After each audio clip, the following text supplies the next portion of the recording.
రాస్తారు, అవసరం ఉన్నా లేకపోయినా టెస్టులు రాస్తారు, అవసరం ఉన్నా లేకపోయినా ఆపరేషన్లు చేస్తారు. పర్యవసానం ఏమవుతుంది? ప్రజల మీద భారం.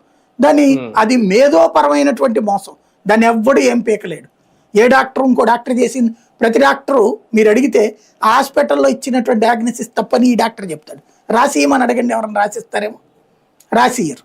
ఎందుకు అంటే రాసిస్తే కనుక ఈ డాక్టర్ మీద ఆ డాక్టర్ రాసిస్తాడు.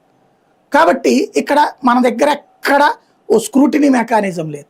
కానీ వాళ్ళందరూ కూడా జనం దగ్గరే సంపాదించాలనుకుంటున్నారు, జనాలనే పెండాలనుకుంటున్నారు. ఎందుకని అంటే వాళ్ళు చదవడానికి అయినటువంటి ఖర్చులు. అందుకనే ప్రభుత్వ మెడికల్ కళాశాలలో ఉండాలంటారు. ఒకప్పుడు నాడీ చూసి వైద్యం చేసేటటువంటి వాళ్ళు, ఒకప్పుడు ప్రైవేట్ హాస్పిటల్కి వెళ్ళినా అవసరమైతే తప్పించి మందులు రాసేవాళ్ళు కాదు. ₹10 ట్యాబ్లెట్లు, పావుల ట్యాబ్లెట్లు రాయడానికి ఇంట్రెస్ట్ చూపెట్టేవాళ్ళు. ఎందుకు అంటే తమ దగ్గరికి వచ్చినటువంటి పేషెంటు కష్టాల్లో వచ్చాడు, అతన్ని దోచుకోకూడదు అనేటటువంటి మెంటాలిటీ ఉండేది. ఇప్పుడు ఎంత దోస్తే అంత. ఈవెన్ పేషెంట్ల లక్షణం కూడా ఎట్టయింది, ఎక్కువ మందులు రాసే హాస్పిటల్ అయితేనే బెటర్ అనేటటువంటి స్టేజ్కి వచ్చాం. ఎక్కువ డయాగ్నోసిస్ చేసినోడే బెటర్ అనే స్టేజ్కి వచ్చేసాం. ఇదంతా ఏంటి? మనలోని అవిద్య. దీనికి అంతటికి కారణం ఏంటి?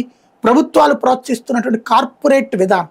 ఈ కార్పొరేట్ విధానంలోకి వచ్చేసాక ఇలాంటి స్థితిలో దిగజారిపోయి దేశంలో ఇలా బాగా కోట్ల రూపాయలు ఖర్చు పెట్టేటువంటి డాక్టర్లు ఏం చేస్తున్నారు? మొదటి ఫేజ్లో ఇక్కడ ఈ పల్లెటూళ్ళల్లో లేకపోతే